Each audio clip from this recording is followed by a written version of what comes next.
of the escalation with Iran, part of our cybersecurity and our infrastructure when it comes to our electric grid, our banking systems, that is a new threat. Does this budget reflect increasing our cybersecurity protections, and how is the Department of Justice going to protect our infrastructure when it comes to bad actors such as Iran coming directly at our infrastructure in a cyber attack?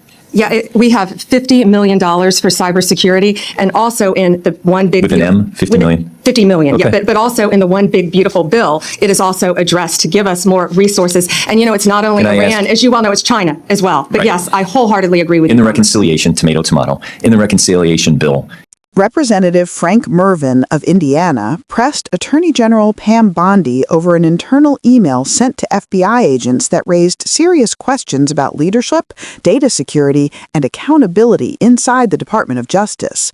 Before we go deeper, make sure you subscribe to the channel. These hearings shape how law enforcement operates and how national security decisions are made, and subscribing helps you stay informed beyond the sound bites. Mrvan opened by grounding his questions in the real-world impact on Northwest Indiana, where federal law enforcement grants play a major role in keeping communities safe.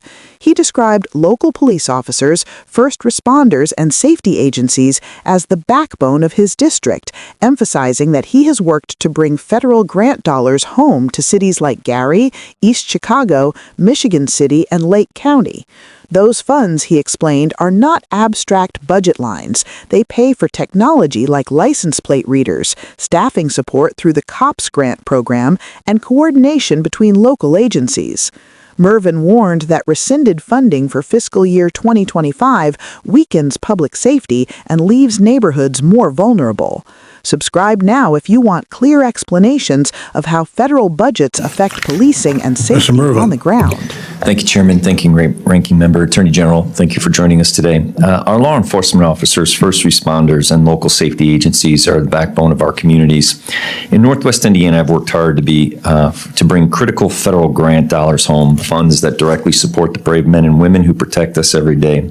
Unfortunately, funding for 2025 has been rescinded, weakening our public safety framework and making our neighborhoods less safe. I firsthand have a positive impact in securing dollars and investments for Gary, Indiana, East Chicago, Lake County, and Michigan City that were force multipliers that were technology such as license plate readers and the COPS grant. I'm asking you today, what can we do to ensure that those funds are going to continue to flow to my district? And in light of the HIDA, I'm in Northwest Indiana, Gary, Indiana. We are a HIDA district where we have the Chicago traffic. That's vitally important to my district. I just need commitments that that funding will continue to be going forward and that our agencies will have that support. Congressman, thank you for bringing that up. I'm well aware of the HIDA. I believe that's in Maryville. Is that correct? You are correct. And yes, that funding will remain where it is. We do not intend on touching that funding. We want to protect HIDA. Very good. So in light of the escalation with Iran, part of our cybersecurity and our infrastructure when it comes to our electric grid, our banking systems, that is a new threat.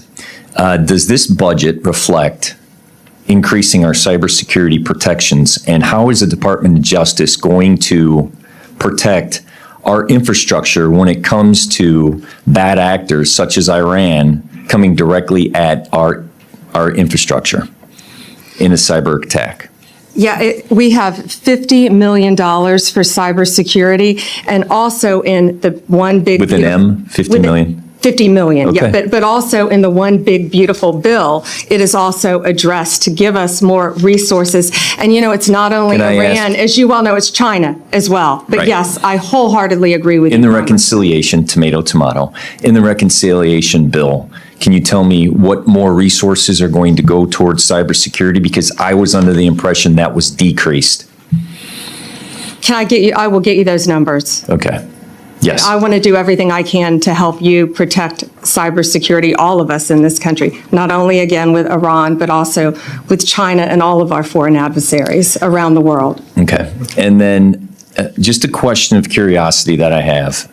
Director Patel was here a couple of weeks ago, and we talked about the emails that went to the FBI agents. meaning please tell us what you did at the end of the week. Give us 5 reasons why you did. At first, Director Patel said that didn't exist. Then he specifically said, well, that came from the Department of Justice to the FBI agents, and his words, I told them not to fulfill that obligation. How do you manage that if you give a directive to your director of FBI and he chooses not to fulfill that? And where did that information go? So when someone from the FBI, an agent, fulfilled that obligation of giving you the information of what they were working on, where did that data go and how is it secured? Yeah, and Congressman, I'd be happy to see who answered that, but I asked, when I learned about it, I asked that it be withdrawn, and it was, that email. When you learned about the email going to the FBI agents, you asked them to withdraw it. Who did you ask to have it withdrawn? My entire office, and it was. So it is unknown who sent that email? Well, it came from my office, but when I learned it went to the FBI, we asked that it be withdrawn. Where is the gap of my understanding? If it came from your office, you're telling me you didn't send it? I didn't realize it went to the FBI. That email went out. And the purpose of that email was to make sure, just so you know, it was to make sure that these people were sitting at their desk and working and alive, that there were people actually responding. And I agree. It could have been, I got up and got a cup of coffee. Sure. So without going into that, the people that did answer it, where did that data go? I will find out. I will get you that information. And I only ask as a national security issue as they're working on sensitive issues. And I thank you for joining us, and I yield back my time. Thank you. Bondi responded by assuring him that funding for the High-Intensity Drug Trafficking Area Program, known as HITDA, would remain intact. She acknowledged the importance of the Northwest Indiana HITDA, which plays a critical role due to drug trafficking routes connected to Chicago. Mrvan confirmed her understanding of the district, and Bondi stated clearly that the department did not intend to touch that funding. The conversation then shifted to a growing concern lawmakers across both parties have raised: cybersecurity. Mrvan pointed to escalating global tensions, including threats from Iran, and asked how the Justice Department plans to protect critical infrastructure like the electric grid, banking systems, and digital networks from cyber attacks. He noted that cyber threats now represent a frontline national security risk, not a future possibility.